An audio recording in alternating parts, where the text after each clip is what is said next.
Hi, my name is Brady Sass, BuildingPoint Mid-America. I'm going to go over the layout bipod with you guys. First thing I want to talk to you about is going to be how to connect this bipod to your rod.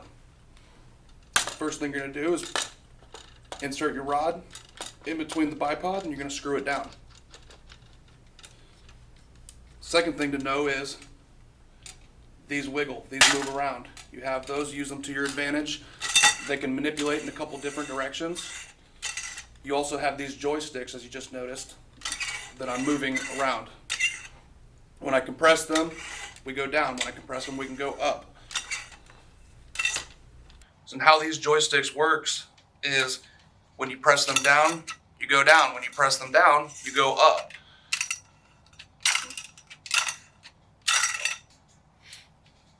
And then, to adjust them if they're seized at the bottom, you're just going to rotate these to try and loosen them up, or you're going to rotate them the opposite direction to tighten them up. What I mean by that is if I lean on it, it's going to decompress. If I loosen this and if I tighten it, it's going to become harder to press the button, but also more firm, and it's going to hold your weight. It should hold your weight unless you like it a little bit looser. Some people do.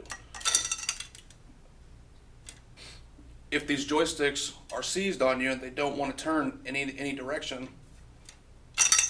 that means that you're seized at the bottom. And what you're going to need to do is unscrew this nut right here that attaches the inner leg to the outer leg. Now once I compress this joystick, it's going to allow me to take it out.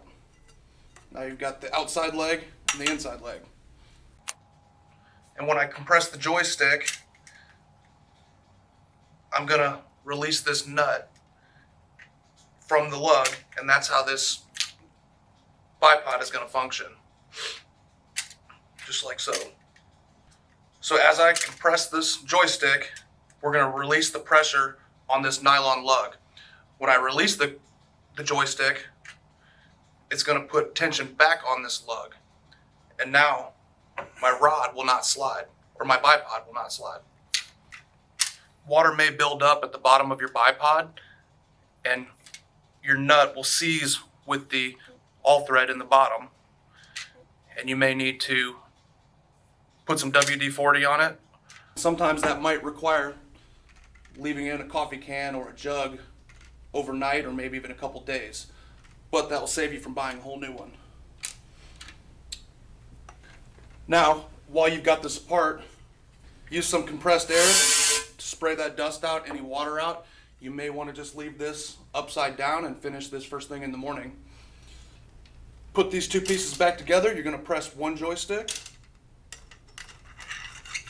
slide it on about halfway, retighten your nut,